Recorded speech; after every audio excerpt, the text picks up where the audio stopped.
Okay, boom, everyone. Welcome to another episode. I'm excited actually this morning. I open that with every podcast. I got to stop saying I'm excited. Well, because I am. Because we do our little radio show, which this will probably go on the radio show as well.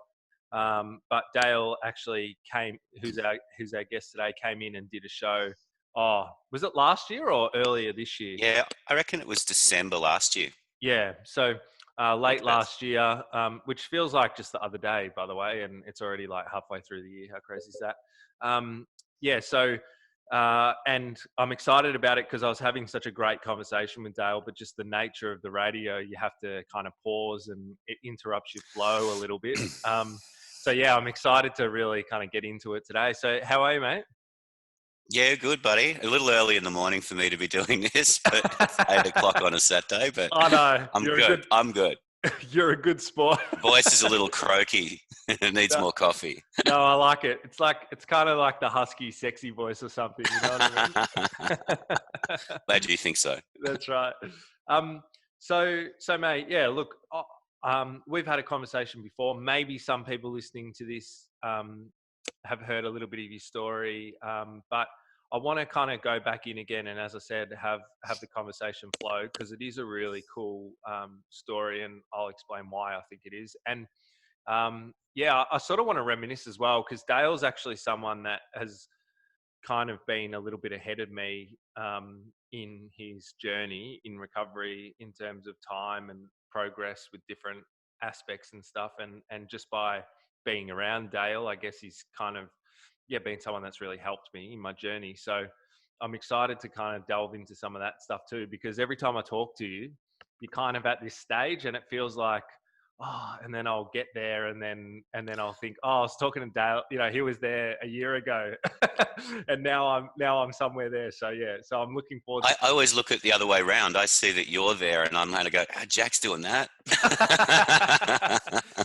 well, there you go. So I'm excited to get some little gems, some little nuggets as well. So give us the 3-minute snapshot of your story, mate. Yeah, sure. Yeah, great to be here, Jack, and talk to you again. I mean, my story, obviously it was a using story. I won't go too far into that, but my story was I was in Asia for a number of years working. Yeah. So I lived in Japan. Japan, yeah. Yeah, I was in Japan for 3 years, expat over there. I was in the recruitment search industry at the time. This is kind of, I don't know, I'm guessing my age, but early 2000s. Yeah. And then, so yeah, Japan 3 years, Hong Kong 1 year, and then over to Singapore for just under 3 years. And my mother actually died, and that's just something that I've been working through actually recently. That was back in 2004, 2005. And when she died, I just realized that was really a pivot point of my launch into using. And that would have been, the time that I was in Japan. So my using just got progressively worse,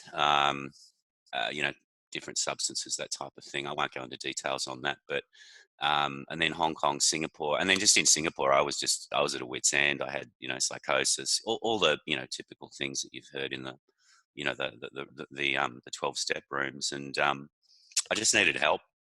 I went to one of the head psychiatrists at a Singapore hospital, and he showed me the 12 steps. Yeah. And I saw God, and I was like, oh my God, what is this? Because they're quite religious over in Singapore, right? Yeah. Well, I was going to ask, it's a bit of a, I'm not sure. I know it's an interesting country. I do like reading some political theory and stuff, but it's a different political structure as well, isn't it? Is it a bit of a communist setup or a state-run thing? No, I'm dreaming that up. Well, one could call it a dictatorship. That would be kind of probably putting it out there a little bit. My understanding, I don't know, I wasn't that immersed in government over there, but it tends to almost run like an organization or a company. Right. It's like a CEO kind of thing. Yeah. But look, for the most part, it really works there. It's a very strict place, obviously, and you would have heard that. But a lot of the good people, like graduates and stuff, like they go for roles in government, right? Because they pay really well. So a lot of the policy people over there get paid, kind of squillions of dollars to do what they're doing. So it does actually attract really good people in it. Right, right. No, I was just trying to get the feel of, because I always find it funny when people find recovery in different countries or, get introduced to 12-step stuff or other stuff, and Yeah. just the kind of vibe that would be around it. So what's the religious feel over there? Like, is it Christian or is it Muslim or? I think, I mean, again, I don't want to, this is just my take on it, and it might be not completely correct or that involved or that in depth, but predominantly Christian. Yeah. And then, there's obviously sort of Muslim. There's a lot of Malaysians that live and Indonesians that live in Singapore. Yeah. So yeah, there's that side of it. So, and there'd be obviously lots of other religions over there, but Christian and probably Muslim to a lesser degree, I think. Yeah. Wow. So you got introduced to the 12 steps there. Sorry, keep going. Yeah, short story. So 12 steps. He gave me a bunch of meds, basically, as they do, the psychiatrist. And then that didn't really do anything. And then I ended up, I went back to Australia for a little bit. And then I had the great idea of working in Bali for a while, just not really making the best decisions at that point. Yeah. And it was at that point I kind of went on a bender around Bali, basically. I was seeing this girl from the UK who lived there, who I'd met on another trip to Bali. And then we sort of split up, and then I, went and used. Yeah. And it was at that point I remember, full-blown psychosis. I was doing all this sort of hotel hopping because I was thinking that, places were bugged, all the typical kind of scattered thinking of that process. Very scary. And then I rang up this dude who was I actually got a surf lesson off him. He was a recovering heroin addict, and he'd been clean for about 15 years. Yeah. And I called him and I just said, hey, dude, I'm in trouble. And he said, what have you been using? And I said, yep. And he said, okay, I'll come pick you up. And he took me to my first 12-step meeting in Wow. Bali, which was around I think it's a 66, that kind of area in Legian or Seminyak. So that was my first, NA meeting. And then from that meeting, the after part of a meeting where everyone sort of chit-chats around, there was a guy there who I kind of got introduced to who used the same drug of choice as me, but had been clean for 3 years. Yeah. And he basically just had the same story as I did. Wow. I was still seeing shit at this point. Like, and he just like literally looked after me, off and on, for the 3 days until I got a flight out of there. Yeah. And, that kind of gave me the first understanding, because a lot of my using at the end was done in isolation. So I didn't have a lot of, kind of benchmarks of people to chat to about, it was just like me and me. Yeah. And there was something about that kind of gave me hope. And then so this is not the short story, is it? That's okay. I then went back to Australia and then started to go to 12-step meetings. But in the meantime, I just went, I need a rehab. Yeah. I think I used a couple of times back in Melbourne because I'd grown up in Melbourne. And then I literally just called around. And then can I mention who from the rehab? Yeah, rehab of course. Yeah. Barb Kustra, who you know. Yeah. From Refocus. Well. Correct. And I just rang Barb up and a couple of others, and then Barb says she'll meet me. And then I just went to Toorak or wherever it was. And she said to me, I don't normally take people like you. I want to say this, that use that drug of choice. And I said, you got to take me. You got to take me. And she said, okay. So we hugged and stuff like that. And then she let me in. So I ended up staying there for a year and I don't know, kind of like, I was like a long-term rehab guy. I was like 14 months, including supported accommodation, which also included, a bunch of 12-step meetings, and just started getting immersed in it.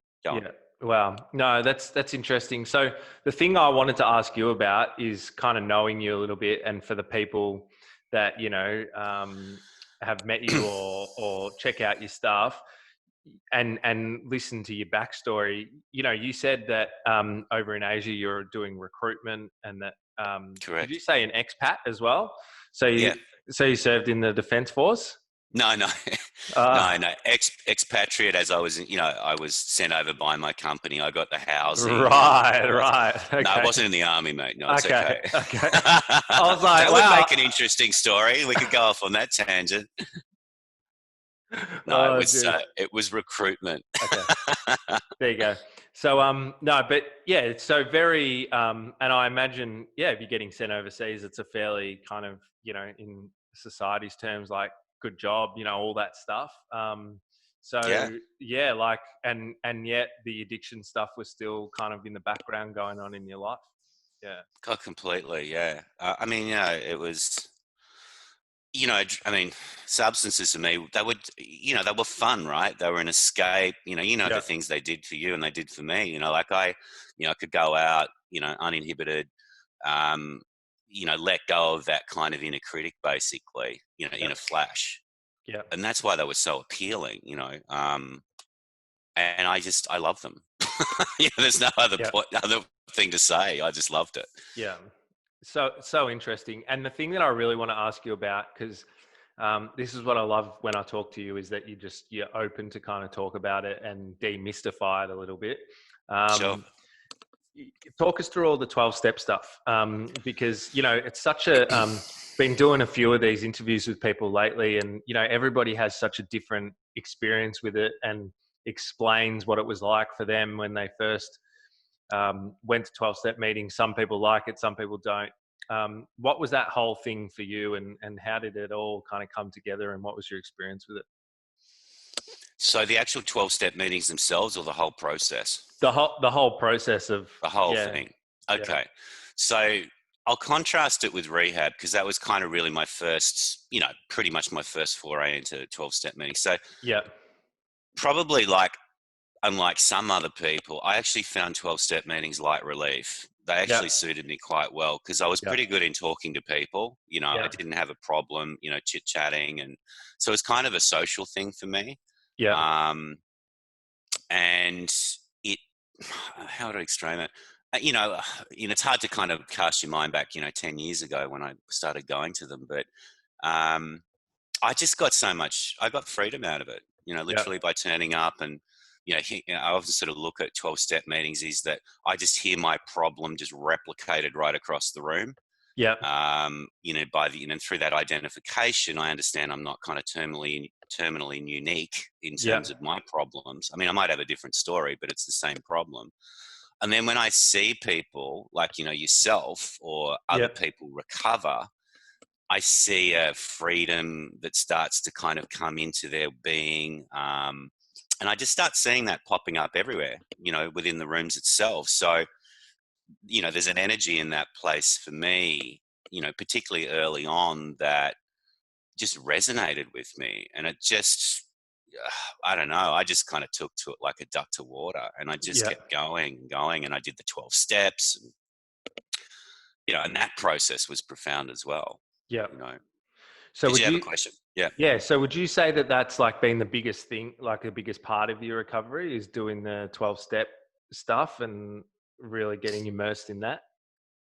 I don't think I could sort of separate it in terms of the biggest because it's all been kind of integral and it's just all happened of its, Yeah. evolved of its own accord. So, I would say the combination of rehab, 12 step actually, writing, sharing the 12-step work with a sponsor, as that's what you do. In combination of that fellowship, support.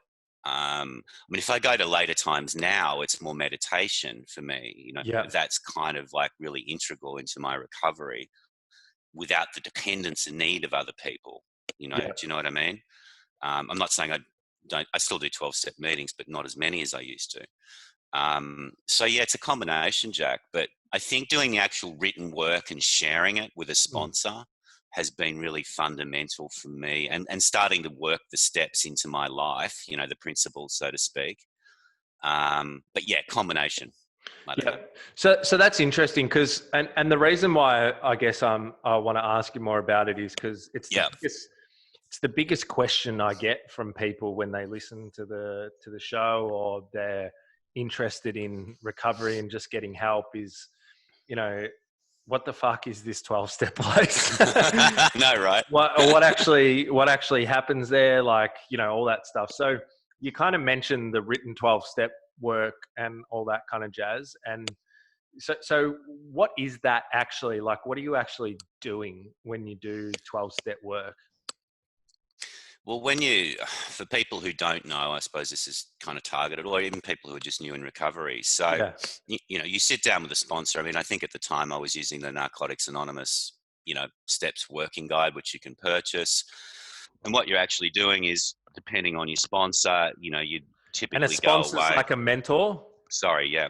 Yeah. Yeah, sort of like a mentor to take you through the steps, Yeah. but also be there as a support for you, by sharing their experience, strength, and hope. I think a good sponsor will typically do that, and they won't advise you or kind of coach you, if you like, if Yeah. that makes. I mean, Yeah. you'd be aware of all this, Yeah.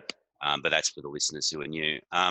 Yeah, so the process of initially writing the steps, it was just basically there's a bunch of questions, answers. You go away and you do it, and then you come back and share it.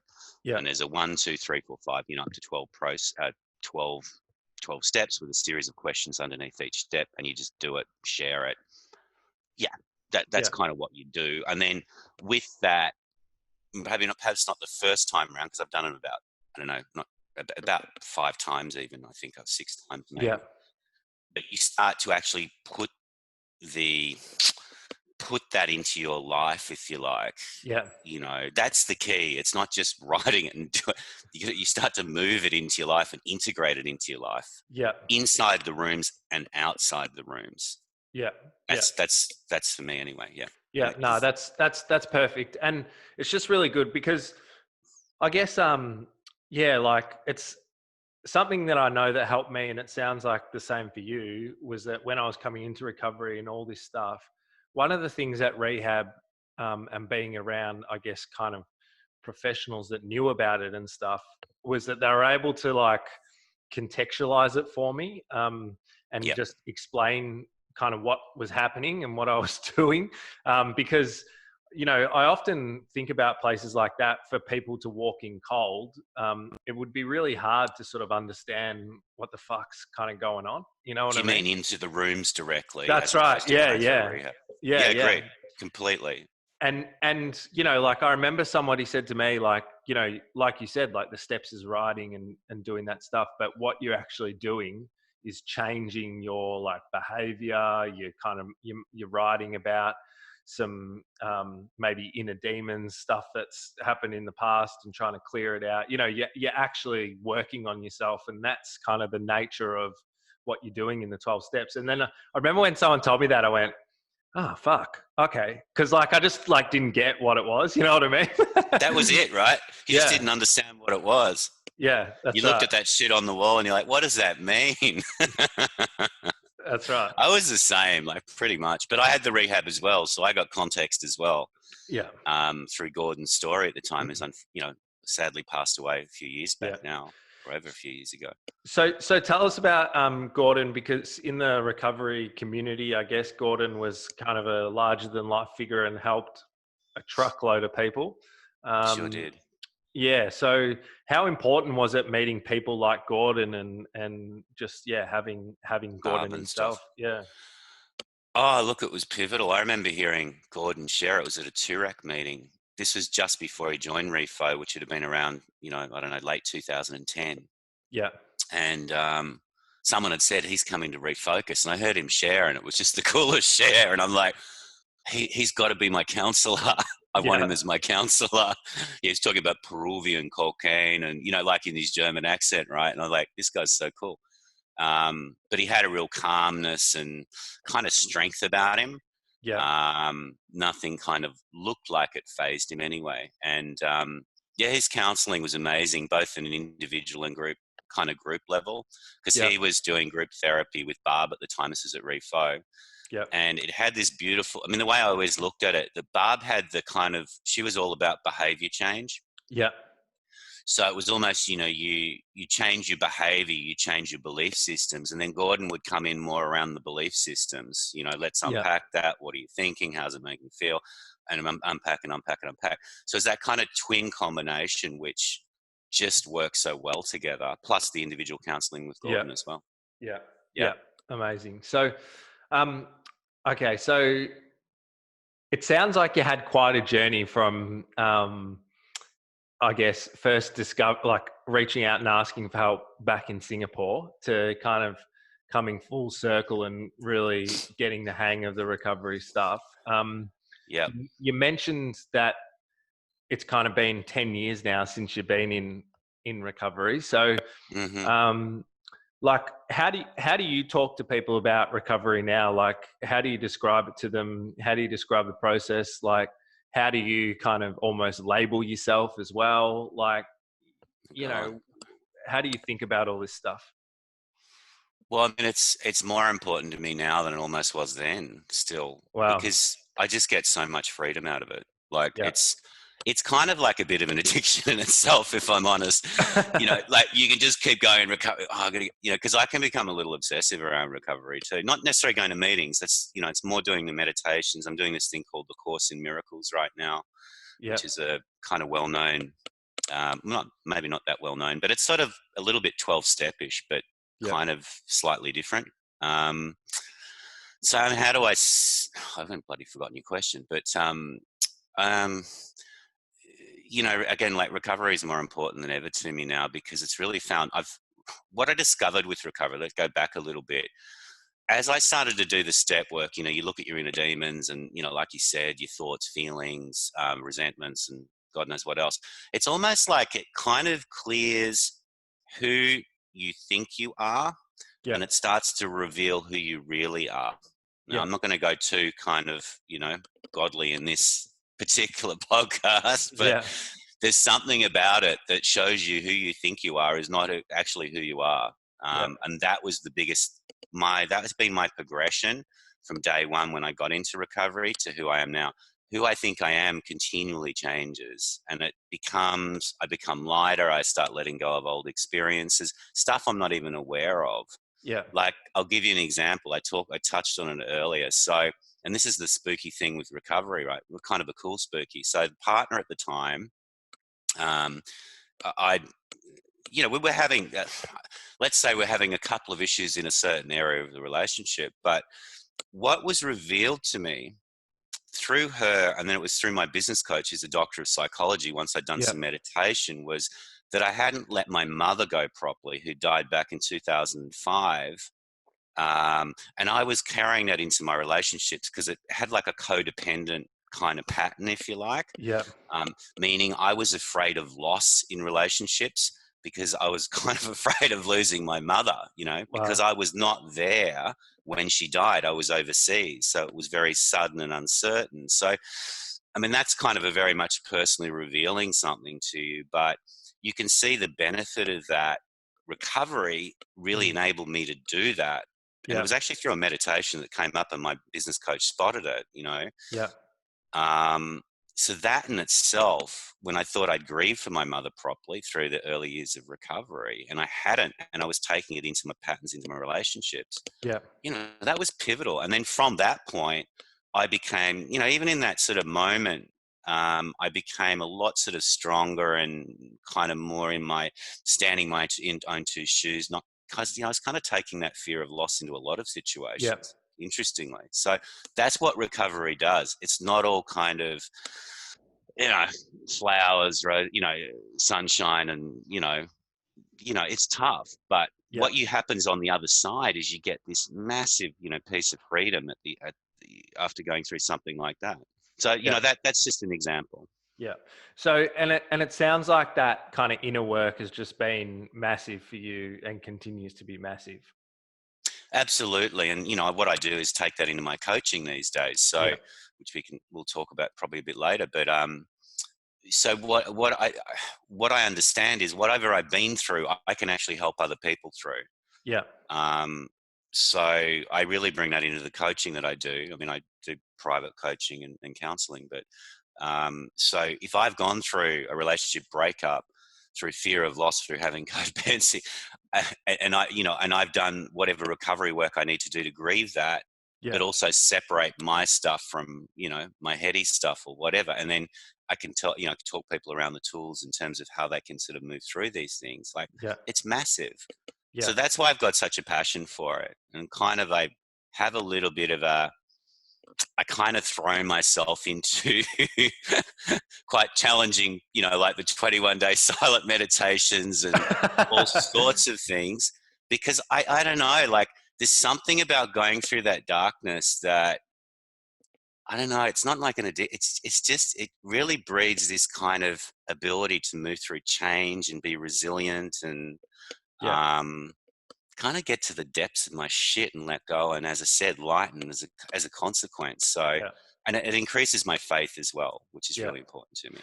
So, and I get it 100%. And other people, when they experience it too, I think they get it, like the freedom for me and Oh yeah. just experiencing that is what is addictive. You're just like, Yeah. fucking, wow, Yeah.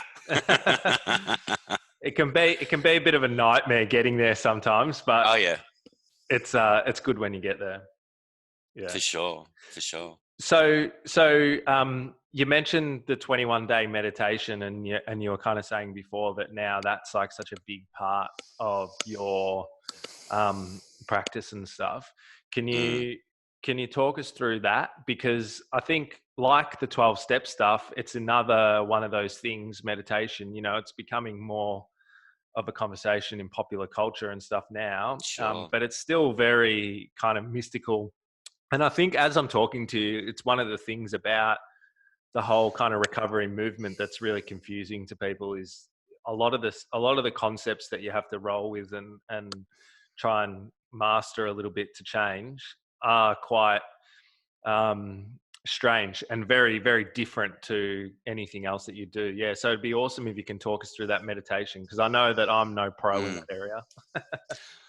I wouldn't call myself a pro, but I've been a participant and a student of it for quite a while. But yeah, okay. So the 21-day silence. So I've done a 10-day one, which you can do here. It was, I think I can mention names. It's of Vipassana. We can mention Yeah. all that stuff, Yeah. right? You just go, man. I It's, feel like, are we sponsored or what can't I say? What can I say? Are we on Matt, Oprah? we're we're free here. Just let it Okay, roll. just be free. Right, That's right. got it. That's good. Green light.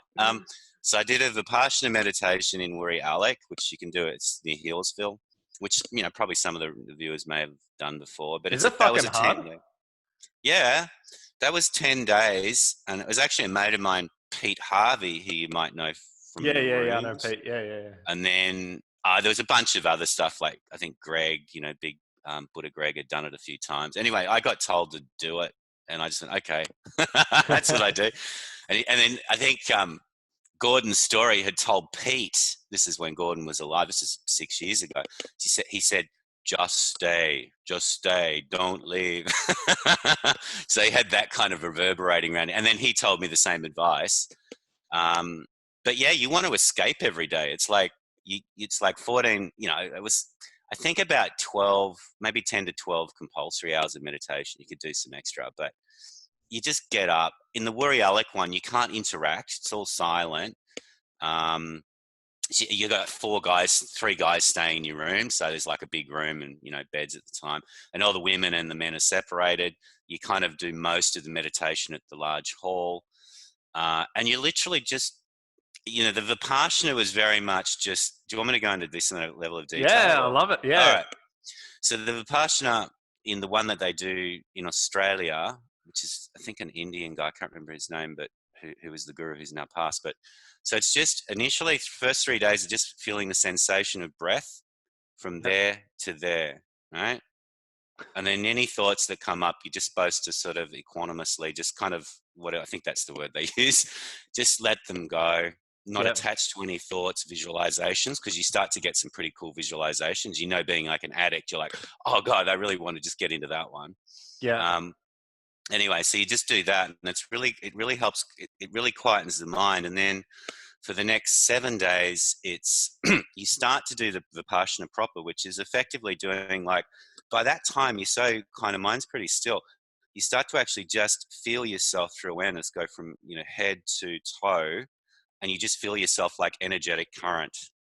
Wow. Like, have you noticed like pins and needles when you get that, like, where's that coming from? It's Yeah. like a little explosion of an atomic explosion within your body. But Wow. you go down to that level, yes. It's just basically sweeping from head to toe, energetically. You just like that's what you feel yourself as, and you So just keep interesting. doing it. Yeah, you just keep doing it, and you realize, you're not. They talk about in the rooms around, this sort of we all try to a lot of people try to control things through their thinking, Yeah. but you realize it has no power because it you can't if you try and go from your thinking to awareness in meditation. It does, like if I try to think my way to my toe, it doesn't work. You've got to actually let go of the thinking and just go there. Yeah. So it kind of teaches you a whole lot and gives you some context, talking of context around kind of like what you were doing with 12 step work, if you like. It Yeah. gives you some further, kind of understanding. Anyway, that's that one. And then the 21-day one in Thailand, I did after a relationship breakup. Um, and I know. Um, and that was really hard. That was like, it was very different. This was the one over there was very much, there was like three postures. It was much more focused. So I won't go through everything now, but there's a lot more. There was a walking part to it, Yeah. and then there was a sitting part to it where you're just basically focusing more on your belly rising, falling, and then you start to move through all these touch points. And I won't go on because it goes in stages. But that was really tough because my head was just going off after the relationship breakup. Yeah. Yeah. But the powerful thing was because I really did it for a reset, and I'd also left my job, my company job, to set up my own venture. So I needed to kind of again reset. Yeah. Um, so I did that.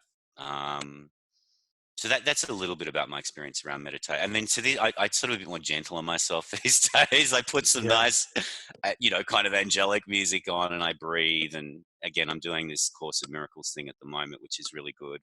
Yeah. And a couple of other things. So yeah, blah blah. So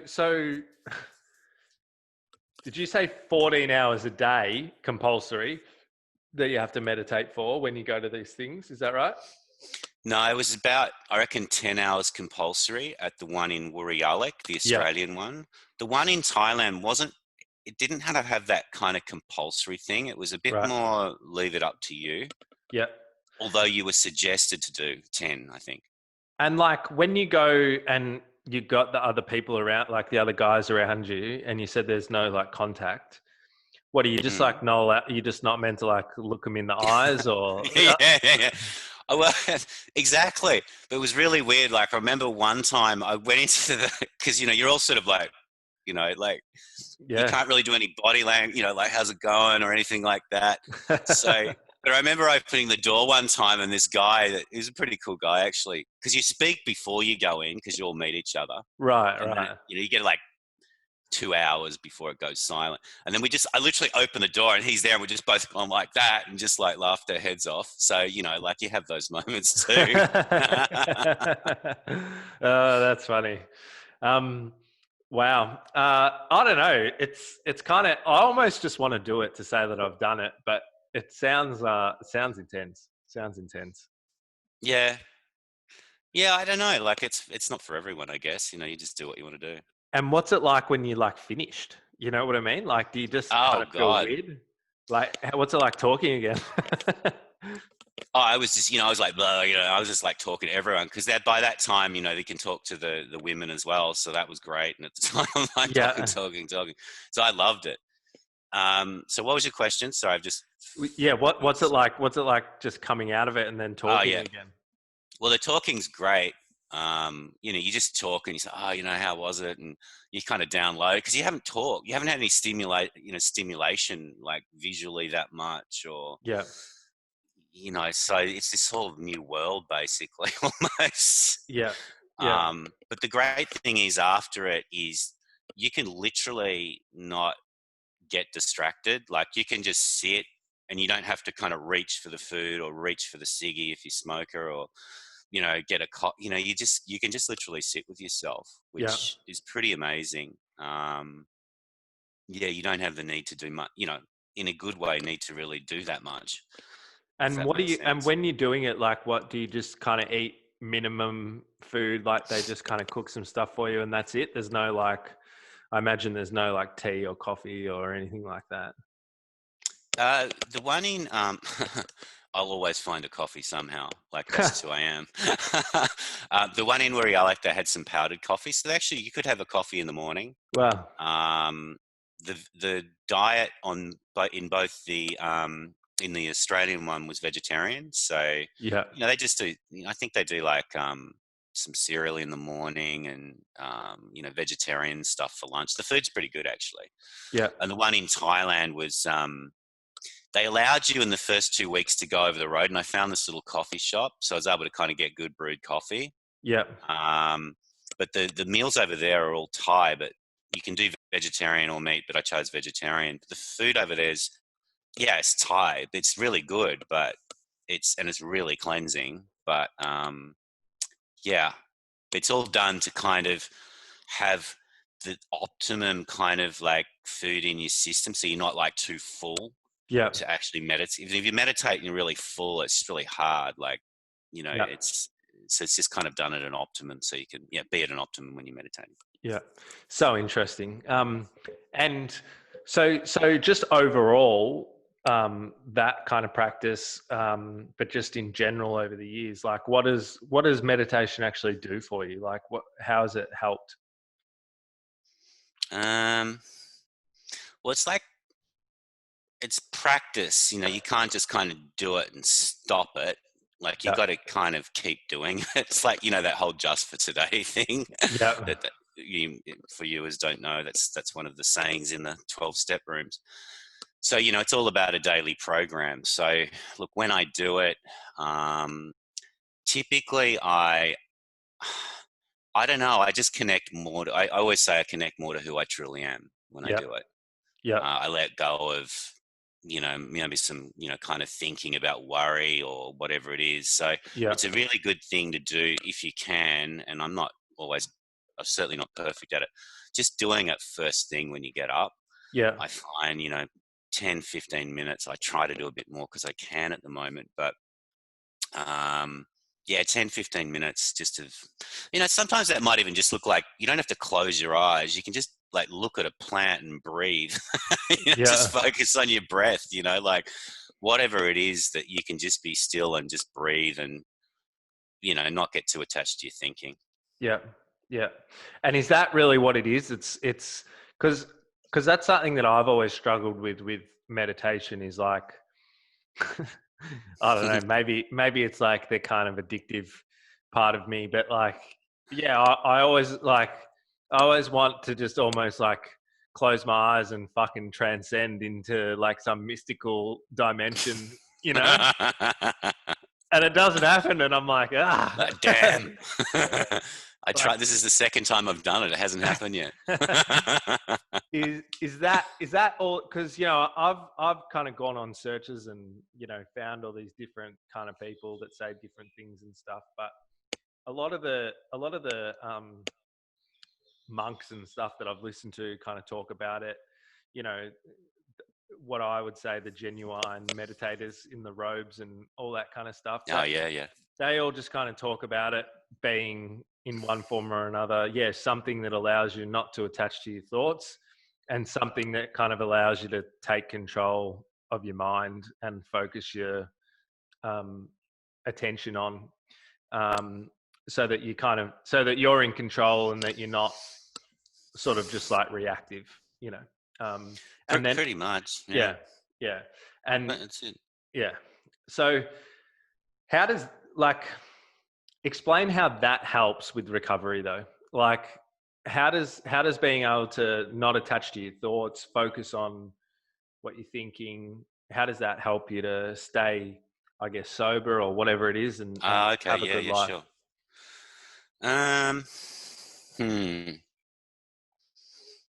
Well, for me, it's become a lot more than that for me. But in Yeah. terms of enabling me to stop using, I just don't buy into the story. Like, Yeah. I mean, not that I have really any using thought. I mean, maybe I've had it. I mean, I've had certainly a few over the years, but uh, it allows me to, how do I say, yeah, not get into my own self-will, that horrible kind of fearful place where you're like, Yeah. you just literally run by it, like, that fearful, worry, anxious, you're a piece of shit kind of feeling of who you think you are. Yeah. That stuff's going to make you use. I mean, not that I'm going to slip back into that, but Yeah. I reckon, I've done too much work and I continue to do too much work. But if I can get, it's all meditation almost gives you separation from that voice, Yeah. that critic, that whole kind of old conditioning saying, oh, you're no good, or you're worried, that's not going to Yeah. happen, blah, blah, blah. So it kind of gives you a separation. So, and you start to sort of see yourself as not that, Yeah. chit chatter worry thing. You see yourself as something different. So it gives me separation from that, Yeah. if that makes sense. So why do I have to, if I know I'm not really that, why would I have to use? It's just almost doing its thing. It's like, here you go. Okay. Yeah. So that's what it does. So Yeah. that's really a good example, I think, of, it's like the 12 steps, if I could say, because the 12 steps is the same as you write it. I mean, all of this universal stuff's the same. It's like, you start to decide.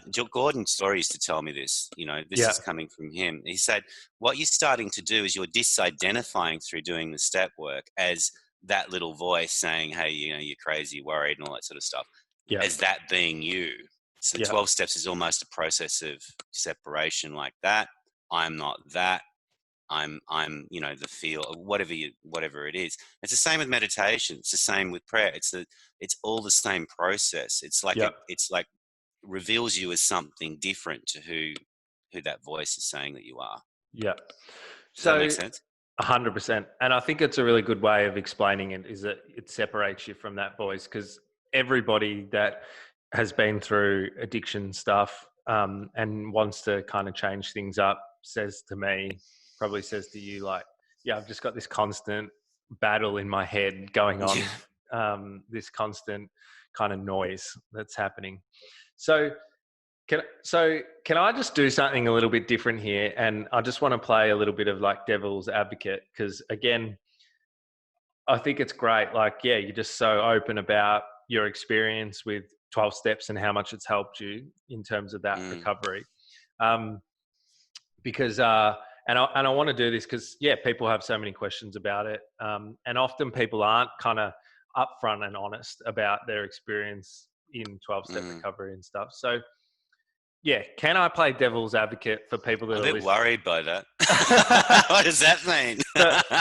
for, for people that are wondering, and I'm just going to try and channel some of the, I guess, like objections that people have or Yeah, concerns. sure, sure. So, so if I say to you, uh, 12, 12 steps is not, and you can't say, well, that's fine for you, I'm just doing what I'm doing. I get it, but just play along with me. So yeah, Got it. it's all just a religious cult, or it's just a front for the church, and they want me to be religious at the end of the day.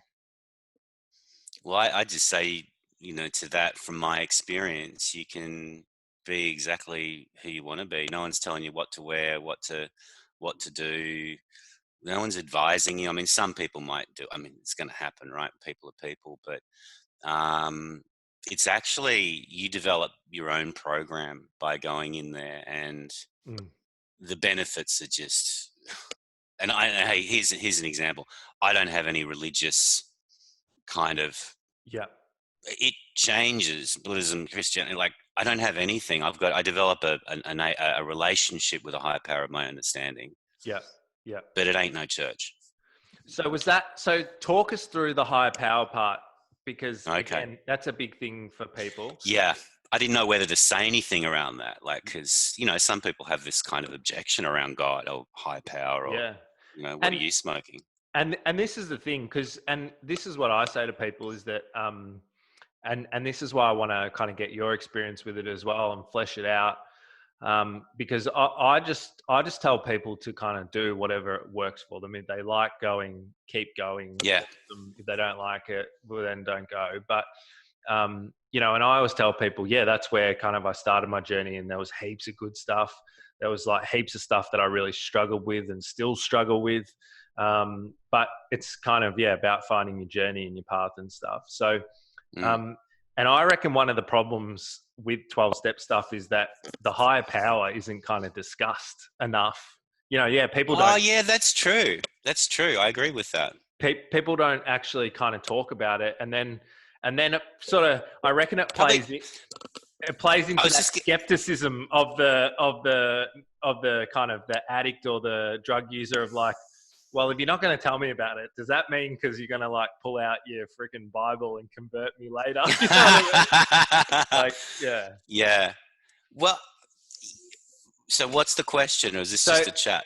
Oh, so I guess my question to you is like, so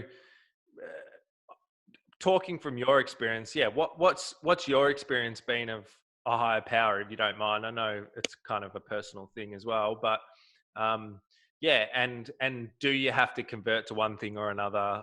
You know, is it essential for recovery to have some kind of higher power? You know, just a general kind of conversation. yeah, yeah. Oh, look, I'm happy to chat. I could chat about it all day. And for me, it's not really personal. I could talk about it all day.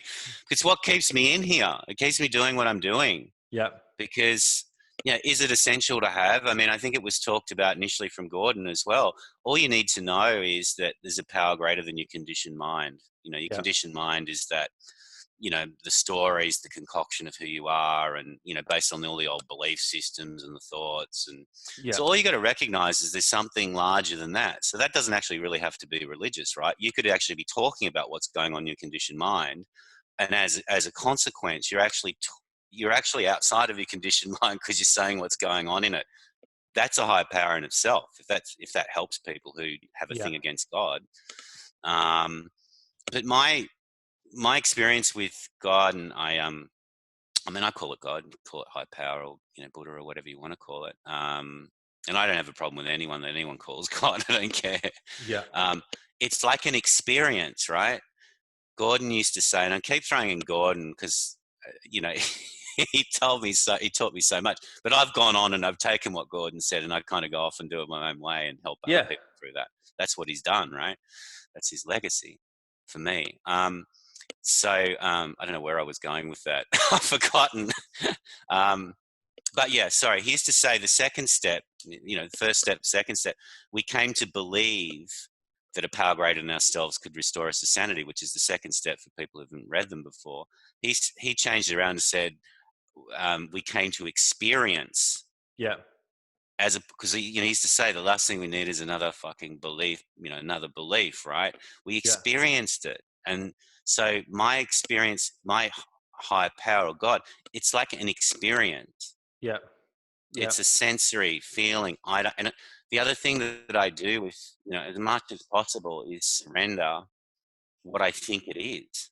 yeah, There's a prayer that they use in the AA rooms predominantly. So I actually did a meeting last night in Byron on Zoom, and it's called the set aside prayer. And it says, you know, please allow me to set aside what I think yeah, I know about God or a higher power in life.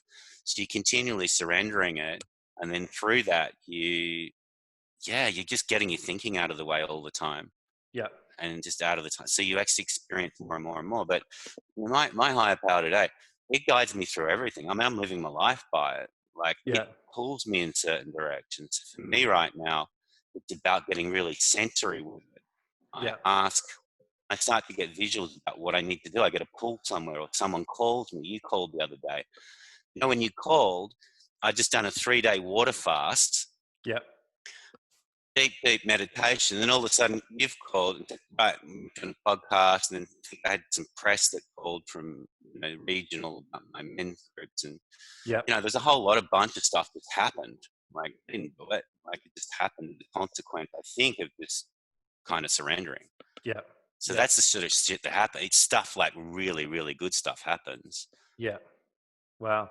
So it's so interesting because I know for me, and I'm pretty sure you probably know this, like that with like the 12-step kind of program, that is like the biggest thing that I struggle with.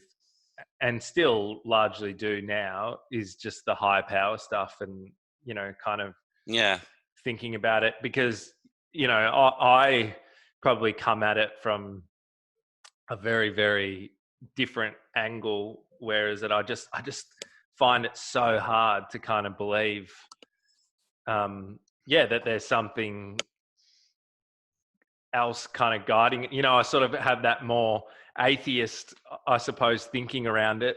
But then even my views and stuff like that, and my belief systems, and my experience of it, as you said, has kind of changed, which has been cool as well. So um, I think it's interesting to talk about, because it's something that people just kind of, when we talk about 12 steps, people don't talk about it. And then all this Mm. stuff, kind of gets said about it from, I guess, people that haven't experienced it. So do you think that you have to be kind of spiritual or take up some spirituality to get recovery? No, I mean, I did, so I can say it only from my own perspective. But it sounds Yeah. like you, as you said, had a much more kind of logical kind of view of it. I don't know. Well, Um, yes. Well, yes and no. It's like really weird, right? Like, I don't know, like that's kind of my standard feeling of it. But then, I like reading and yeah. exploring and discovering, and then there's been lots of different stuff that's like changed what I've thought about different things over time. So you've Um, been open to stuff, right? yeah, Like, yeah, yeah. absolutely, and that's one of the key principles, right? Mm. Um, Yeah. No. Yeah. uh, Go on. Yeah. like so, because I guess the way that I think about it is, it's funny, right? Is that, like, I think fundamentally, to get recovery, which, you know, recovery to me is changing your kind of reality and feeling fucking happy and good about yourself and having a Mm, level of like self acceptance. Like, to me, that's like what recovery is. Um, yeah. and I think largely to do that, like, you don't need spirituality. You need to change your behaviors and your thinking. But Mm, ironically, to kind of get to the behaviors and thinking changing, yeah. you kind of have to do some like Jedi mind trick shit, or like most people do, to like Mm, break through the blocks, which usually kind of for most people comes in some form of like spirituality. yeah. So Exactly. Right. Yeah. Well, you can call it what you will, right? And look, yeah, it's for whatever, to answer your question, whatever works, like if yeah, that works for you, that's your journey and it seems to have served you well. yeah, And it might be, so it's not for me to say that it's yeah, essential to have some sort of, you know, and, I'm not, I'm as spiritual as the next guy. The only reason if I'm in the spiritual is because I'm, kind of doing the work. yeah. Otherwise I'm in my head like the best of them, like, Yeah. so it's just practice, really. So Um, so what is because this kind of plays into all the conversation around the 12 steps, and this is really good, by the way. mm, Because I think people listening to this that are struggling with the 12 step thing, but like different elements, or are not sure or whatever, it's helpful. So what yeah. is spirituality to you, or like what have you discovered about it? It's probably just kind of almost like what I said a high power was for me, really. Yeah. Um, yeah, it's a practice, and it's Awesome. often very practical.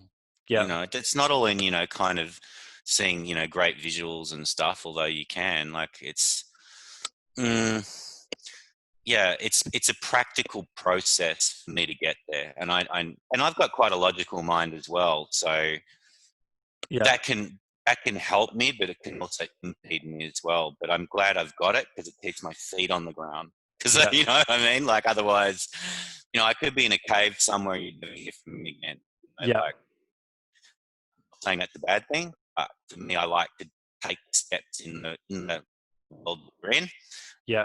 The logic side and the other side helps me find balance. Yeah. Yeah. Um, so sorry, you were just breaking up there for a second. Oh, Oh, that's better. You're back. So another kind of question, playing devil advocate stuff about 12 steps. Like, do you believe, or do you believe? What do you think about, like, are you an addict forever? Ooh, big question. Um, mm, are you an addict forever? It's a really good question. Yeah. Because we know if we're in the rooms, they can say, you're an addict forever. But let's face it, I think we do have some permanent shifts, right? In Yeah. doing what we've done. We have to, right? Yeah. I'm certainly not going to revert to how I was 10 years ago. I don't Yeah. think that's really possible. I really don't. Yeah. But I think I have, and I can't speak for anyone else because I'm the only me, right? Yeah. I think I have a predisposition for overthinking. I mean, I'm just speaking for myself, Yeah. addict or no addict, right? Me too. Yeah. So, that's why meditation helps so much. But I have a predisposition for thinking. I think kind of snapping back into my self-will pretty easily. Yeah. I don't know what it's like for other people, so it's really hard to say. So I would think without some sort of program, I just don't understand. I don't think I'd ever do it anyway. I know the Yeah. program gives me so much freedom. I guess I could go back into certainly addictive patterns, whether it's substance use or not. Probably not. Yeah. To answer your question, am I still an addict? Uh, maybe. I don't know the answer Yeah. to that. Good question. No, and these are the conversations I like to have. So you said something interesting, and it's been something that I've thought about a lot. Because I guess What do you think? well, to be honest with you, I'm not sure as well. So um, I've I've got a bit of a theory at the moment, and I'd be interested to know what you think about it. But like, because you said something interesting there when I was listening to you, and you're talking about how Gordon said, like, we're a product of our conditioned mind and our belief systems, essentially, right? Yeah. And like, because I've definitely observed this thing with people in 12-step recovery. And just as a caveat for like, there's so many people that do 12-step recovery that actually just get lifetime freedom, completely change their life, and not just change their life, live fucking awesome lives, like amazing. So many people, it's underreported how many people do, right? But I've also observed a lot of people that kind of stay clean and sober for a good amount of time, years and years. Mm, And then will relapse, and then they go back, like, to just being completely fucked again, like in addiction and everything, like mm, unraveling, which is mm. scary to me, right? And then it's kind of been this thing, like, where I've started to think, like, maybe is it this thing where, like, because you're just consistently reinforcing to yourself on a belief system level that you're an addict, and Oh, that okay. and that you have this kind of internal condition forever. And if you're not constantly, or not if you're not constantly, but if you're not, like, believing that you have this kind of disease and this thing that's going to get you, so when it happens, that belief system almost kicks in and drives people back there. Because you said something interesting where you said, like, yeah, like I believe that I've changed, and it's kind of like, is it because, like, different people, I guess, filter, have a different filter around their belief system in how they think about themselves and their relationship to their addiction or drugs and alcohol and stuff. I don't know, like, that's kind of something that I've been observing lately and thinking about. But yeah. Yeah. Yeah, I think I think you're right. I think one thing I'd say, and then again, controversial or not, hey, let's just put it on the line because it's our thinking. We've got to just talk about it. That's right. We might get, you're not in recovery. Oh, from the honest. from the from the diehard, but anyway, it Yeah. is what it is. So I do feel in the 12-step room. I mean, it's been good for me. I always say, take what you want and leave the rest. It's a really good Yep. saying, and I think it's actually in the room itself. It's Yep. going to be stuff you come up against, person or a way things done that you don't like or don't feel is the right thing for you, and Yeah. blah blah blah blah.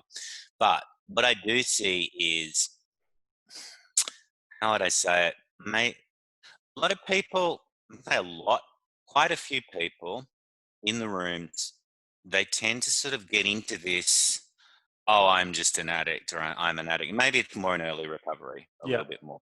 So people aren't really doing perhaps what they need to do as far as their recovery is concerned. But it's almost this self-depreciation Yeah. that I get. I don't know if you relate to that. It's 100%. almost this, Yep.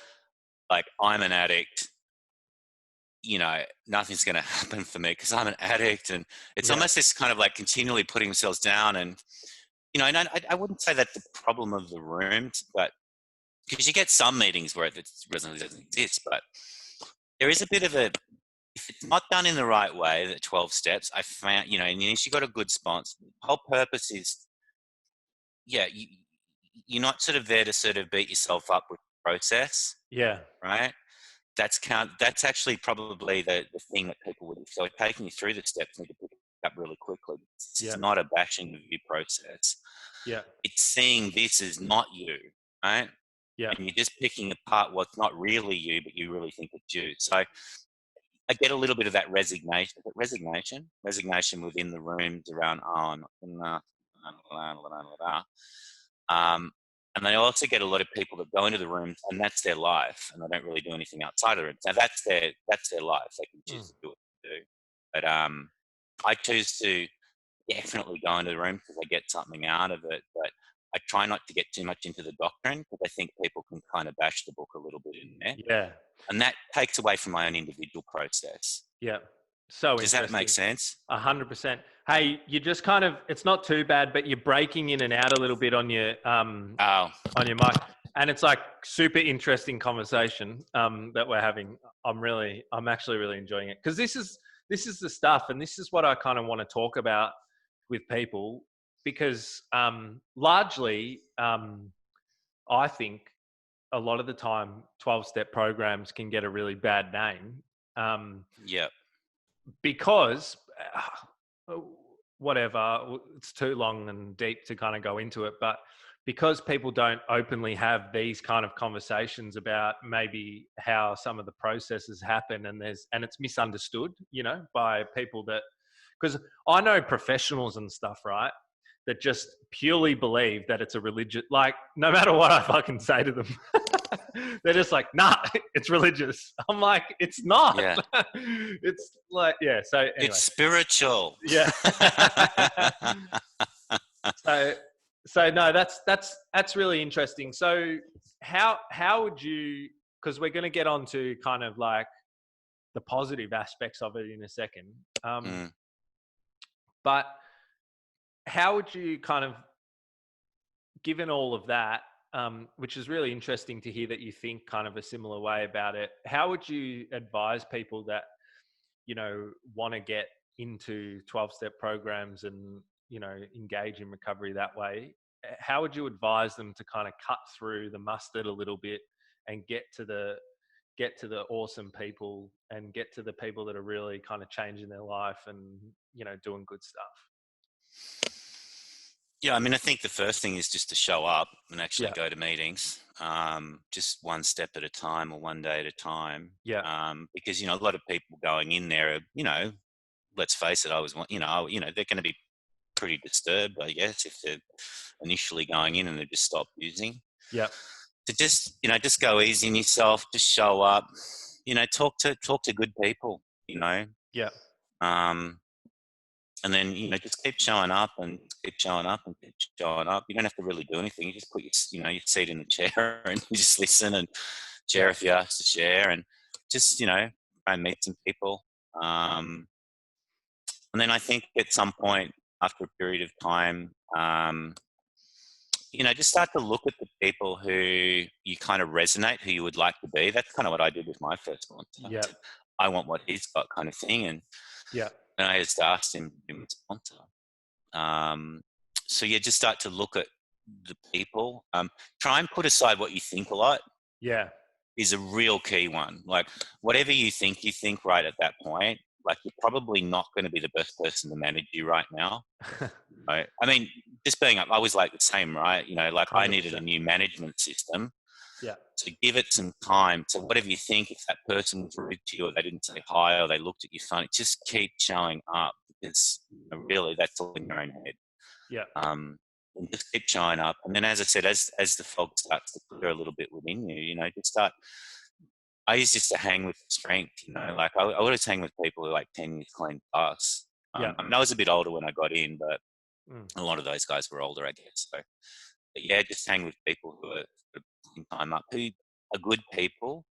People with clean time up all the time. Always like, I'm not saying they're not good people, but you know what I mean? Just Yeah. look at who you want to be and start hanging out with those people. Yeah. It's great advice. It's great advice. Hey, do you have like a different mic or something? Because you're just breaking in and out a little bit I there. don't. The only way I could go on is on my phone because I've got like I don't have a port in my laptop. Is it really breaking up? Yeah. Oh, actually, you know what? Give me a sec. No worries. Put me on hold. Yeah. Hang on. Do it. Live. I don't know if this is going to work. Oh no, shit! I've got no. I don't know if I can, mate. Sorry. That's all right. That's all right. Is it really breaking up? It's okay there. I'm not sure. Like it was fine for the first part, but it's just kind of, I don't know. Hmm. Uh, Shame. oh, that tends to be better like that. Well, Okay, I'll keep my face like that. perfect. We'll push Don't on. move. Go. So, okay, so that's awesome, and thanks for having that conversation about the 12-step stuff. Because look, I know it's kind of challenging, Yeah. because yeah, all you really have with it is your individual experience, and it's what has kind of helped you so much. But it's something that we want to do with the podcast is really try and talk about the reality of everything in the drug and alcohol space with different Mm, people and have those more fleshed out conversations because it just makes people a lot more comfortable with whatever they're doing. They just feel like, they know what they're walking into and they have some tools around it and stuff. Um, so tell me a little bit about what you're doing now, because I think that's really interesting and quite unique, really. So you moved out of like the professional kind of yeah. corporate life and started your Yep. own venture. Yeah. Yeah, I did. So I left the corporate role. So I was in like a consulting role, which meant sort of business development, account directing for a more of a coaching company. So Yeah. I was also a coach, like doing like some exec coaching and Yeah. mainly around the career transition space Yeah. to helping people kind of realign and go for roles and stuff that they really wanted to do. But the role got too business development focused, dealing with people who really aren't aligned and conscious and all that Yeah. sort of stuff, politics. So I left it. And at about a year prior to leaving it, I'd had this sort of idea of setting up my own venture. So I did that, called About You. Cool. I like the name. I, I, I thought of the name actually. Well, someone helped me think of the name. And at one time when I tried to register it, I couldn't get it. Oh no. And then literally it went, now's your time. And it just said, oh, it's available. So I just went bang and I registered. I put the logo on it. Came to me at a meeting around Golden Arches. So that being a McDonald's, I got the kind of thing around what I was trying to do. And so yeah, I mean, effectively, I set it up. I didn't even really know what I was going to do. So I took some time to Yeah. basically just surrender and see who showed up. In terms of who I align with and I mean, I knew I wanted to help people and do this thing, some sort of social coaching, helping people. I knew that's really what I wanted. So, but I had to take a little bit of time to get there. So I made the decision. So I started running some men's groups with a buddy of mine, Shelton, and then I'd gone through this process. I went up to Canberra for the Mental Health Foundation Week, Yeah. month, last October. Just out of a whim, I went to this meditation. This guy was talking on the benefits of spirituality in Canberra to all these ministers. It was a fair ticket. And I go, I'll go on that. So I did this roadie up to town, and I'm in Parliament House at this function, meeting all these ministers and stuff. I got some connection to the Mental Health Foundation. So what I did from there is I started running these little groups. So I said, hey, we can run these men's groups. Oh, we've got these support groups. You should run them for us. So I got sponsored by my company, got sponsored by the Mental Foundation, run these men's support groups, which we're currently doing in Melbourne. Wow. We're doing one into the region, but I should say my want is to really drive that and grow that. Yeah. Been a little bit encumbered by,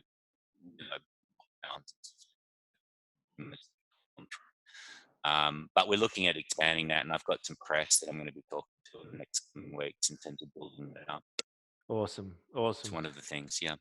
So if people want to find you and do coaching with you and all that kind of stuff, Yeah. where can they find you? Dale.aboutyou@gmail.com. I'll say it again, dale.aboutyou@gmail.com. That's the best way. Just send me an email. I'm also at dale.aboutyouworld is my actual website. Yeah. You can also find me on LinkedIn. But yeah, use that email. I think it's best. Just send me an email. Awesome, mate. Awesome.